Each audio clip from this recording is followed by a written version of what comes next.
Hola, ¿cómo están? Bienvenidos. Mi nombre es Julieta Fantini y estoy junto a Juliana Rodríguez en un nuevo capítulo de temporada alta, el podcast de series que hacemos para Parque Podcast. Parque Podcast es un proyecto que se financia a través de las contribuciones voluntarias de quienes se escuchan, así que si se quieren sumar al proyecto dejando algo de dinero, pueden hacer una contribución, por supuesto voluntaria, porque el contenido es gratuito y libre a través de la web de Parque Podcast.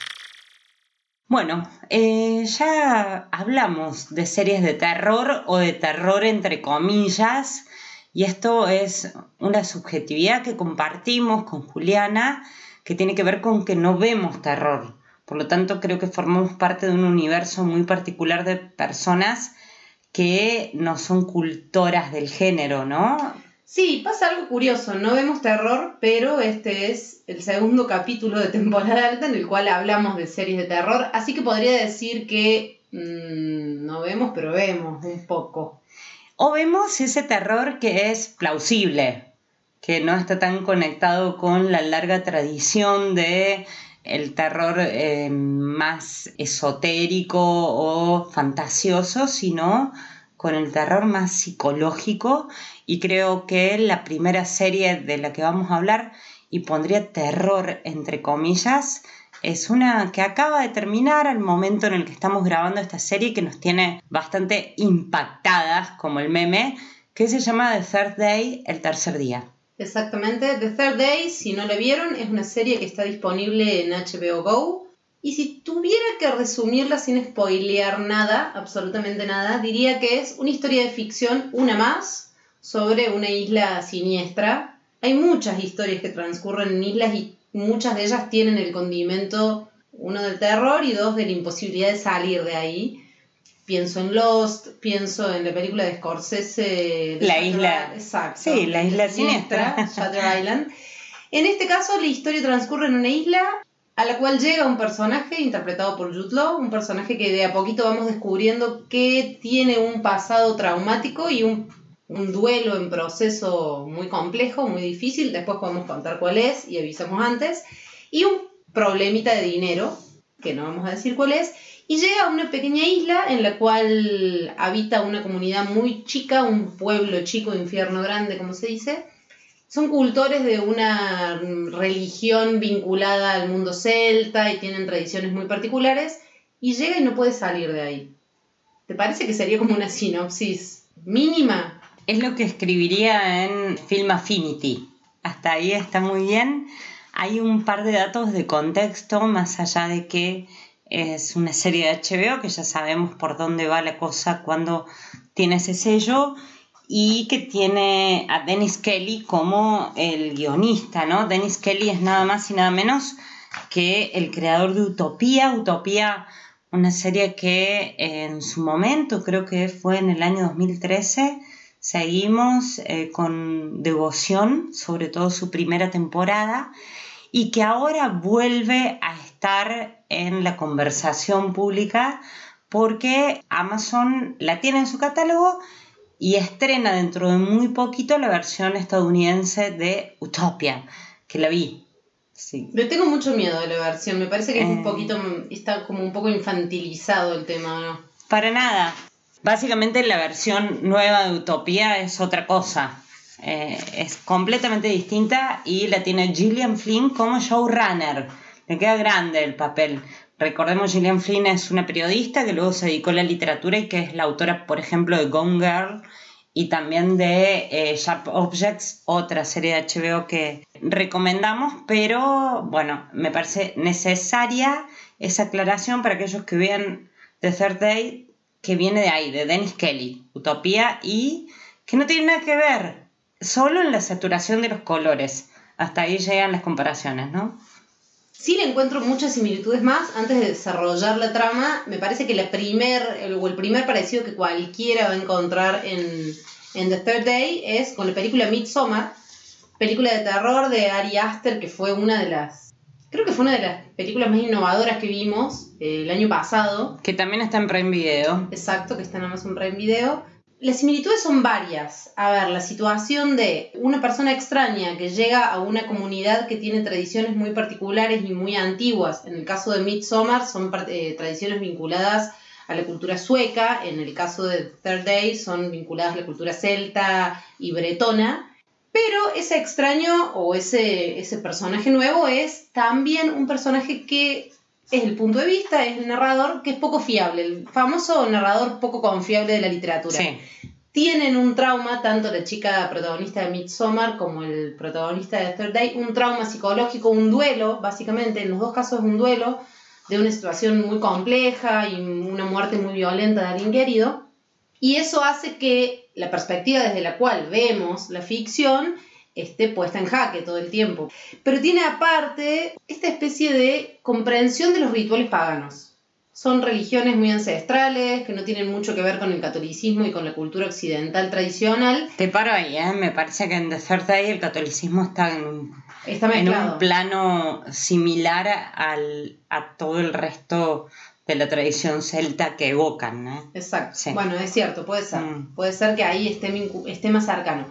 Pero me refiero que los personajes y nosotros como espectadores también hay un momento como de relativismo cultural, que es tener que comprender que por más absurdas o violentas o sangrientas sean algunas tradiciones, uno tiene respeto por las culturas y las tradiciones ajenas, y los dos personajes, tanto de Midsommar como de Third Day, de alguna manera entran con desconfianza a ver ciertos rituales, pero también hacen el ejercicio que nosotros hacemos también en nuestro rol de tratar de entender o de acercarse o al menos respetar esos rituales.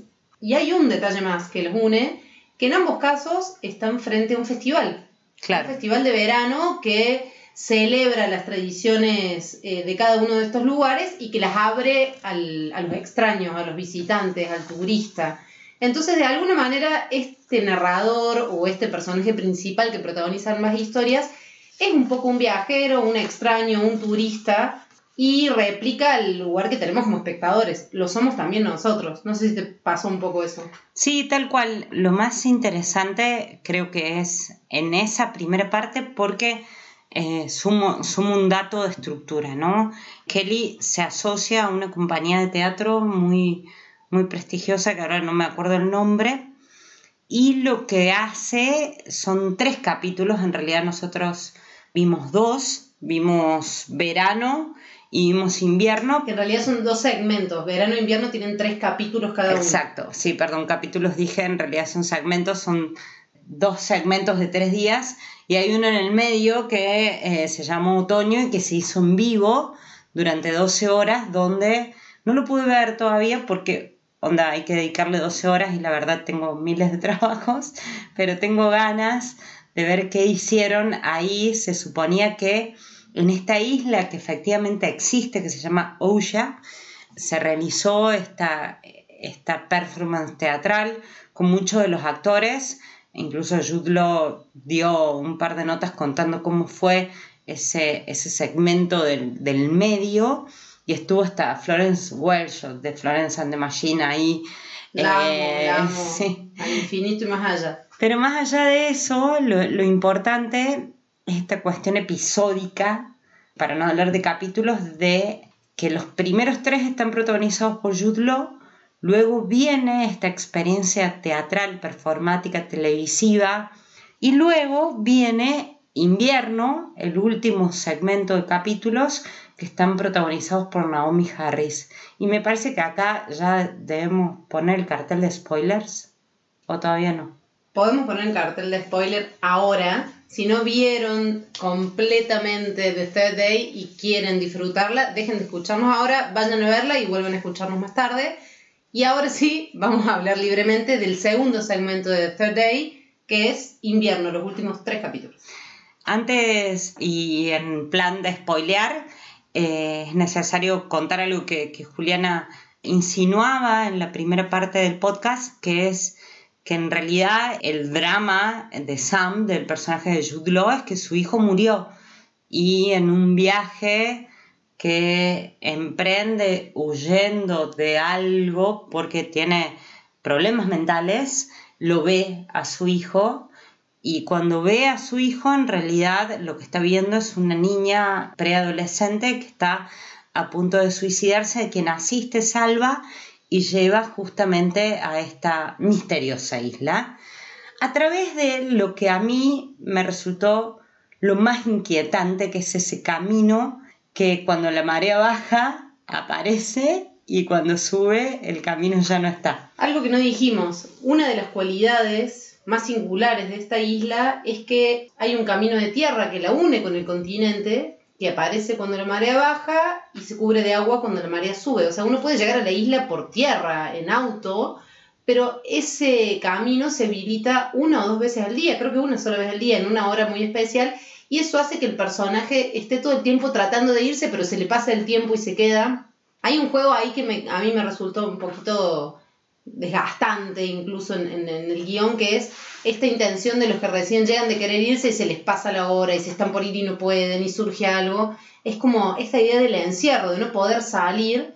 Está un poquito como subrayada. A mí la serie me gustó mucho, pero eso es una de las 2 o 3 cosas que me la quemaron un toque, pero está bien eso, y juega mucho la fotografía con eso, esos planos donde se ve la isla y el camino que se difumina y que vuelve a aparecer, y parece que llegar es muy fácil, pero salir es imposible.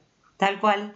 Y concluye, volviendo a la primera parte, a la que protagoniza de manera absoluta Jude Law, con una revelación, ¿no?, respecto a quién es él en el contexto de la isla, con la aparición de un personaje, el de Jess, que se supone es una antropóloga, creo que está interesada en las dinámicas, pero que luego nos enteramos que tiene mucho que ver con un mito de origen que involucra también a Sam, al personaje de Jude Law.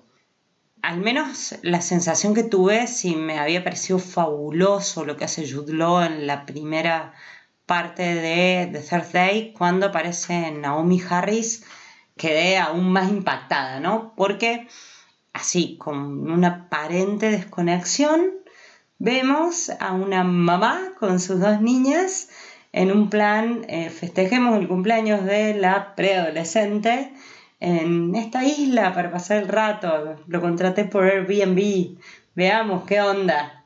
Y cuando ven qué onda, la verdad que todo se pone muy pero muy mal. En ese punto creo que también hay otro contacto con Midsommar que me gusta mucho y creo que funciona incluso mejor aquí, que es esta brecha entre lo citadino y lo rural. Lo conocemos, nos pasa en cualquier lugar del mundo, pero acá sobre todo se nota mucho. La brecha entre lo citadino y lo rural es llegar a un lugar donde no hay señal de celular, donde el pacto que hiciste con Airbnb se puede caer y el señor que te alquiló una casa que ya pagaste te puede decir que no te la alquila nada. Y también abona esta idea de, bueno, este género, ¿no? El terror folk o el horror rural, y el encuentro de la urbanidad y lo contemporáneo con las tradiciones que subsisten en los pequeños pueblos. Hay mucho ahí que uno puede refrendar con respecto a cómo se vive en los pueblos de Córdoba o de Argentina incluso. Cuántas tradiciones, cuántos mitos, cuántas curas de empacho existen todavía, la luz mala. Hay todo un trabajo con lo folclórico que subsiste en estas pequeñas comunidades alejadas de las ciudades, que es perfecto para generar un clima de terror, sobre todo desde el punto de vista citadino, urbano, como te digo. Está buenísimo eso que marcas, porque la serie nunca se mete con algo más metatextual, si querés.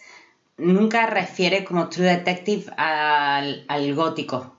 Vos fíjate, no. Que va justo el punto en el punto que vos acabas de referir. O sea, son 93 personas viviendo ahí, sosteniendo sus tradiciones con sus mitos de origen y con la idea misma de que la isla sostiene el equilibrio del mundo, ¿viste? Llega a tal punto la neurosis colectiva, o la psicosis colectiva, si querés, es sobrenatural. Eso me parece repotente, volviendo también a True Detective, porque nunca llegamos a lo sobrenatural, sino que justamente todo lo malo que pasa o todo lo terrorífico que pasa es a través de la invención de estas personas que creen ser el centro del mundo. Hasta que, llegan los visitantes. Hay 2 o 3 líneas argumentales más que no sé si están muy bien explotadas y no sé si sobran, pero bueno, vale la pena marcarlas. Una es esta idea o esta tradición de cómo se funda esta isla OC, que tiene que ver con un fundador que crea una comunidad de delincuentes y reos. A mí me hace acordar mucho la idea de Australia, por decirte así, Sí, claro. a la población que los ingleses mandaron a la gran isla o al gran continente australiano. Y por el otro lado, también hay un coqueteo con un relato clásico británico de terror que es Jack el Destripador. Sí. Que está nombrado, después no tiene mucha función, por eso te digo que me parece que es un poquito prescindible, pero está ahí. Sí, hay también otra clave de lectura que es la de Sam como descendiente de Jack the Ripper. Sobre todo en una escena del final, seguimos, advierto con spoilers, cuando asesina de manera brutal a uno de los personajes, ¿no? Saliéndose de su Llegué plan. a la oscuridad. Llegué, ya está, ya llegué. Y me parece que otro elemento central, más allá de que es bastante obvio la llegada de ella, ¿no? El personaje de Naomi Harris, que no recuerdo el nombre, que al instante te das cuenta que es la esposa de Sam y que ellas son sus hijas y que en realidad va a la isla a buscarlo. Y hay algo que me pareció un poco flojo, que es la asistencia del parto de la mina, de la antropóloga esta que está embarazada de él, y el darse cuenta de eso. Me parece que baja bastante la marea de lo alto que viene todo, pero bueno, zafa, ¿por qué? Por el desenlace, que tiene que ver con no redimir a los personajes. O sea, sino que hacen lo que pueden. Hay un monólogo de ellos dos como pareja que me parece que es exactamente lo que estás nombrando, que habla de esto, de la base del terror psicológico de la serie. Hay un personaje que es un narrador en el cual no hay que confiar, que tiene un duelo que no puede resolver, y el duelo no está basado en la tristeza, sino en la culpa. Enormemente culpa. Y esa es la parte de terror psicológico que la serie explora muy bien y sostiene muy bien. A mí la serie me gustó mucho, la disfruté con vaivenes. 3 cositas que un poco me cansaron.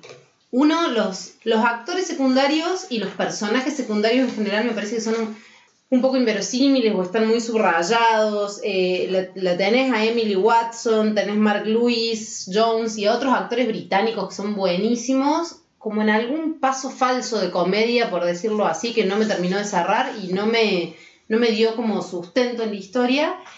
Hay un laburo con el gran angular, con la fotografía y con una especie de filtros espeluznantes de Instagram, usado por decirlo así, que le dan toda la atmósfera a la serie, pero hay momentos en los cuales a mí me cansó, me pareció como un subrayado visual medio agotador.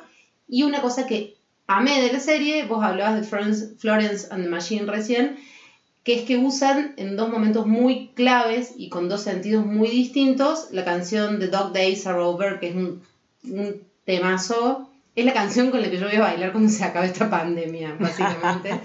Pero puesta en el lugar en el que está puesta y acompañando las escenas que acompaña, se llena de otros sentidos. Tal cual, comparto totalmente lo que decís y vuelvo al concepto de la subversión del concepto de héroe, ¿no? De heroína en este caso, que pasa por la supervivencia y que no tiene nada de florido, ¿no? Sino todo lo contrario. Es sufriente. Es trivial. Es trivial en el sentido de realista, de cotidiano. Exacto, y es muy sufriente y ese desenlace es como que reivindica algunos puntos flojos como este que refería hace un ratito respecto a que ella, que es veterinaria, le ayuda a parir a la mina que está embarazada de su ex, porque ella es un ex, y coincido que los miembros de esa comunidad, sobre todo teniendo ese elenco, ¿no? La tenés a Emily Watson, tiene que ser algo más que una punchline ahí graciosa. Emily o lo Watson, que sea. aparte, es una actriz enorme y la última vez que le vimos increíblemente brillar fue en Chernobyl. Tal cual. A modo de epílogo, podemos hablar de otra serie que las dos estamos viendo, que no terminamos de ver y que creo que está siendo muy popular en Netflix, sobre todo por su antecesora. Sí, estamos hablando de La Maldición de Bly, que es la nueva serie de terror. En este caso sí podríamos hablar de un terror gótico, clásico, y emparentado con una tradición de las historias de miedo bastante más británica, por decirlo así, que es La Maldición de Bly, como decíamos, vinculada a La Maldición de Hill House. Recordemos, el 2019 fue una de las series más vistas y una de las mejores, creo, de Netflix, La Maldición de Hill House. Era un relato de terror, fantasmas, casa embrujada y, por supuesto, conflicto psicológico, sino porque lo veríamos. Y Mike Flanagan, su creador, hizo una especie, yo creo que está creando una antología, hizo una segunda parte, sí, que también transcurre en otra casa embrujada, pero con este detalle: La Maldición de Bly es una versión de un gran clásico literario del terror, que es Otra Vuelta de Tuerca de Henry James. Y me parece que con todas las versiones cinematográficas que tiene Otra Vuelta de Tuerca, y siendo un clásico que puede ser analizado, interpretado y leído de muchas maneras y desde muchos sentidos, es bastante interesante lo que hace. Y para mí Mike Flanagan está encontrando un estilo, podría yo asumir que está encontrando, igual que Peele, su propio estilo. Peele está haciendo sci-fi, horror y terror vinculado con racismo, y Mike Flanagan está haciendo una especie de reversión de clásicos del terror vinculados con relatos literarios en su mayoría, con elementos muy tradicionales de las historias de miedo, que se pueden ver para los que no toleramos el terror aparte, porque no están vinculados necesariamente con el gore, ni con la sangre, ni con ninguna de esas cosas. Siempre y cuando lo vean con alguien, advertencia, hay que ver con alguien. Yo al menos la veo siempre acompañada. Yo no, la veo sola y de día. Es la maldición de Bly Manor, ¿eh? Bly Manor, sí. Es verdad. Creo que lo que salva justamente a aquellos y aquellas que son miedosos como nosotras es esa apelación al clásico, ¿no? Hay algo que te rescata ahí, el hecho de saber que se basa en algo que leíste o que al menos estás familiarizada con ciertas historias que forman parte de un acervo de conocimientos y de lecturas, por más de que no hayas leído los libros de manera directa, y eso te tranquiliza. Por eso puedo seguir con Bly Manor, por más de que voy por el 4º capítulo. Y a diferencia de la primera, me parece muy sobresaliente el hecho de que se meta con las diferentes formas de familias, que es como un sello también, ¿no? Y la diferencia con la anterior, con Hill House, en este caso, asistimos al punto culmine del romance gótico y trágico, pero con un contexto familiar muy diferente a la familia feliz que era la de Hill House, ¿no? A pesar de todo lo que pasa después. Tal cual. Y hay otra operación que está buena en La Maldición de Bly. Yo le voy a decir Manor de Bly porque no tengo ganas de cortarlo. Pero hay otro punto que me parece que está bueno, que es, hay una doble operación. Una, apelar a un relato clásico de la literatura de terror, que es Otra Vuelta de Tuerca, pero por otro lado ambientarlo en los 90. Ambientar la historia en la década de 1990 tiene otro ejercicio que es permitirnos es como una especie de doble distancia. Tenés una distancia enorme del relato original, que es de otro siglo, y a la vez tenés una distancia menor del relato que te están contando, que lo hace lo suficientemente cercano, algo que la mayoría de nosotros vivió, pero también lo suficientemente lejano como para ser contado con perspectiva. Las ropas, los peinados, hay como mucho cuidado estético en eso que me parece que funciona muy bien. Hay guiños también, recién hablamos de los guiños del cine que tiene The Third Day a Midsommar. Acá es imposible no relacionarlo con los otros, la película de Amenábar, un clásico también del cine de terror. Y fíjate que hicimos un podcast anterior, lo pueden buscar en el Spotify de temporada alta, sobre Servant y sobre The Outsider, que eran 2 series de 2019 que también eran de terror, muy distintas entre sí, pero que se tocaban. Y en ambas, y también en estas, hay un elemento clásico del terror que está presente, que son los niños. Y la muerte de los niños. Niños muertos y niños que hablan como adultos reencarnados. Es un clásico, la ternura, la cajita feliz que gira y el ruidito que hace, los muñecos, la casita de muñecas, está todo ahí. O sea, el terror ya lo viene contando hace un montón a eso y sigue funcionando. Funciona y hay un montón de homenajes, nada, que nos nos interpelan de una manera directa y que de última te da un poco de gracia, ¿no? Sumo un dato que me parece fundamental y creo que podemos ir terminando, es que la niñita, la Flora, es la voz de Peppa Pig. Ay, no me digas, con razón me daba tanto miedo. Me pareció como un dato así como wow. Mira, yo te digo, si la advertencia fue no vean estas series de terror solos en casa, mi advertencia sería no vean Peppa Pig y no dejen que sus hijos vean Peppa Pig, porque es el producto más lobotomizante de la industria televisiva. Y te sumo un dato más que me encantó. Mike Flanagan, el creador de La Maldición de Hill House y de Bly, nació en Salem. Bly Manor nació en Salem. Ah, mira. Nació en la ciudad de Salem, ciudad de brujas, ciudad que es como un hervidero de mitos y de historias vinculadas al esoterismo y donde quemaban a las mujeres que hacían cosas que se salían de la norma. Bueno, nos encontramos en un nuevo capítulo de temporada alta. Ya saben, pueden suscribirse al Spotify. Estamos en la página de Parque Podcast, pero también estamos en Spotify. Si le dan ahí clic en suscripción, cada vez que haya un nuevo capítulo les va a avisar. Y reiteramos que este proyecto, este podcast y todos los excelentes podcasts que forman parte de Parque Podcast se sustentan gracias a una mínima contribución que pueden hacer a través de la página web. Mi nombre es Julieta Fantini. Yo soy Juliana Rodríguez. Y nos encontramos prontito. Qué bueno que llegaste hasta acá. Te contamos que Parque se sostiene y crece con el aporte económico de su comunidad de oyentes. Si te gusta lo que hacemos, podés suscribirte a Club Parque con una contribución mensual a través de Mercado Pago. Súmate a bancar a los podcasts de Córdoba.